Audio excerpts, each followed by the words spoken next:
अब बात करेंगे पैराबॉइल्ड राइस क्या है। पैराबॉइल्ड राइस क्या है। केंद्रीय उपभोक्ता मामले, खाद्य और सार्वजनिक वितरण मंत्रालय ने सभी राज्यों के किसानों से धान की बुआई का विकल्प चुनने का आग्रह किया, क्योंकि केंद्र उच्च स्टॉक स्तर के कारण खरीफ बिड़प्पन सीजन 2021-22 के लिए किसी भी राज्य से हल्का उबला चावल स्वीकार नहीं करेगा।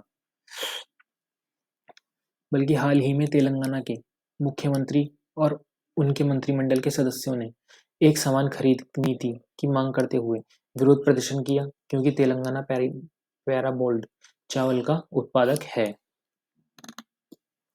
ये क्या होते हैं? बेसिकली उबले चावल होते हैं, कच्चे आधे उबले चावल। उष्ण चावल एक प्रकार का प्रसंस्कृत चावल है जो विभिन्न एशियाई देशों में उत्पादित होता है, मुख्य रूप से भारत, अफ्रीका, यूरोप और अमेरिका में। चावल को हल्का उबालना कोई नई प्रथा नहीं है और भारत, चीन में प्राचीन काल में इसका पालन किया जाता रहा है। उष्ण चावल, जिससे परिवर्तित चावल या आसानी से पकाने वाले चावल के रूप में जाना जाता है, वह चावल जिसे भूसी में रहते हुए आंशिक रूप से उबाला जाता है। पैराबॉइल का शब्दकोशीय अर्थ आंशिक रूप से उबालकर पकाया गया।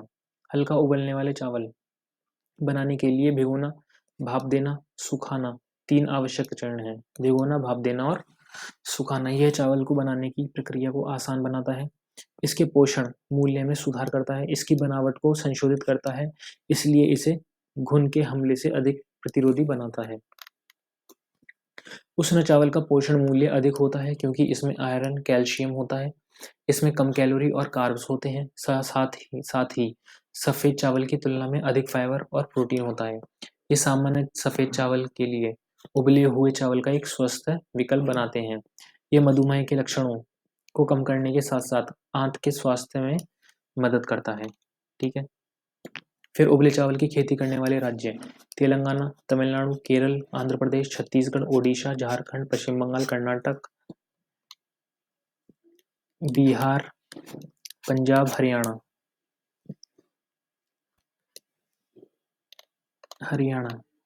किस्में: सामान्य तौर पर सभी किस्मों को हल्के उबले चावल में संसाधित किया जा सकता है। हालांकि मिलिंग के दौरान टूटने से बचाने के लिए लंबी पतली किस्मों को प्राथमिकता दी जाती है। दूसरी ओर सुसंगत प्रकारों को हल्का उबाला नहीं जाना चाहिए, क्योंकि प्रक्रिया से उनकी सुगंध खो सकती है। पैराबोल्ड राइस बनाने की विधि: हाथ से कूटने के दौरान टूटने से होने वाले नुकसान को कम करने के लिए विशेष रूप से लंबे दाने वाली किस्मों के साथ भारत में हल्का उबालने की प्रक्रिया स्थापित की गई थी। इस विधि में धान को अतिरिक्त पानी में भिगोया जाता है और फिर उसकी भूसी में उबाला जाता है, जिसके परिणाम स्वरूप ट्रिजेलेंटिलाइड स्टार्च प्राप्त होता है। जेलेटिन कृत स्टार्च की एक समान मात्रा के कारण सभी हेयरलाइन फ्रैक्चर भर जाते हैं, मिलिंग के दौरान टूटने से रोकते हैं। उसके बाद धान को सूखा और सुखाया जाता है। एक बार इन चरणों को गुजरने के बाद धान की पिसाई की जाती है। ऐसी कई प्रक्रियाएं हैं जिनके माध्यम से चावल को हल्का उबाला जाता है। नीचे 2 विधियां दी गई हैं। क्रोमेट भिगोने की तकनीक: तंजौर में धान प्रसंस्करण अनुसंधान केंद्र में क्रोमेट सोखने का तकनीक उपयोग किया जाता है। ये क्रोमेट एक नमक परिवार का उपयोग करता है। किसका है? नमक फैमिली का, जिसमें गीले चावल से सुगंध को खत्म करने के लिए आयनों में क्रोमियम और ऑक्सीजन दोनों शामिल होते हैं। भिगोने वाले पानी को 50 ग्राम पर 100 किलोग्राम धान की दर से क्रोमेट में मिलाया जाता है,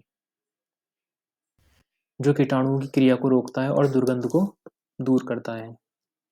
पीपीआरसी में एक उच्च तापमान कम समय की विधि भी बनाई गई थी।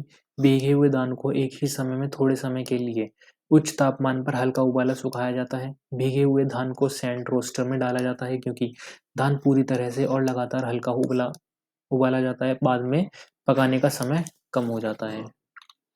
ठीक है। फिर क्या आता है? CFTRI हल्का उबालने की प्रक्रिया है। Central food technology research institute CFTRI Mysore ने एक विधि अपनाई जिसमें अनाज को 8 घंटे तक भिगोने के अधिक पारंपरिक अभ्यास के विपरीत धान को 3 घंटे के लिए गर्म पानी में भिगोया जाता है।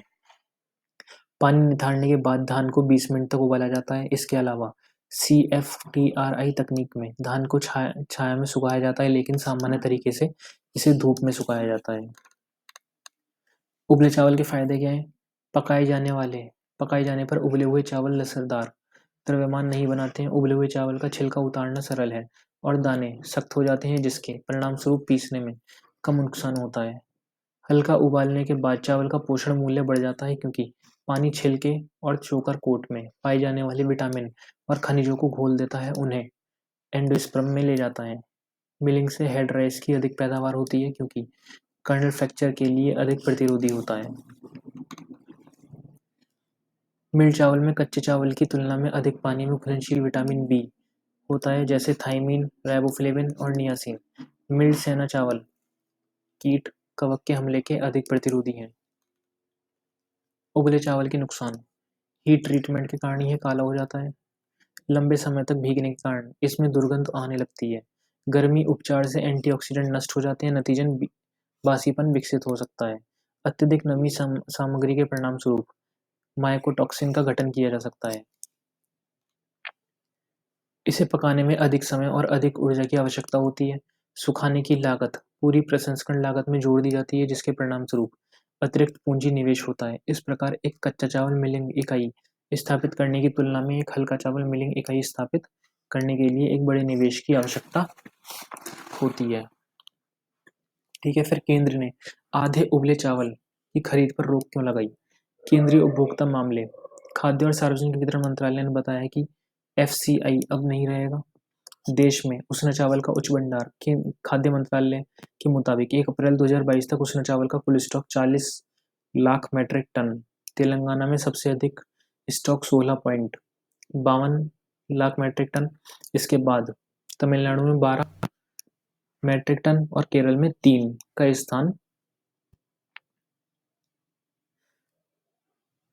का स्थान लेने वाले दिनों में कुल उबले हुए चावल का स्टॉक 47 लाख मीट्रिक टन हो जाएगा। ठीक है, उष्ण चावल की मांग कम है।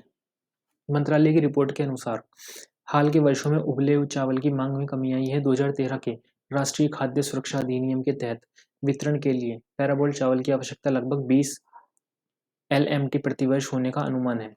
कम मांग का कारण है, हाल के वर्षों में झारखंड, केरल, तमिलनाडु जैसे उबले चावल की खपत वाले राज्यों में उत्पादन बढ़ा है। कहाँ पे? झारखंड, केरल और तमिलनाडु, जिसके परिणाम स्वरूप कमी वाले राज्यों में प्रवाह कम हो गया है। इससे पहले भारतीय खाद्य निगम FCI तेलंगाना जैसे राज्यों से उबले हुए चावल प्राप्त करता था, इन राज्यों में वितरित करता था। हालांकि हाल के वर्षों में कई राज्यों में उष्ण चावल का उत्पादन बढ़ा है।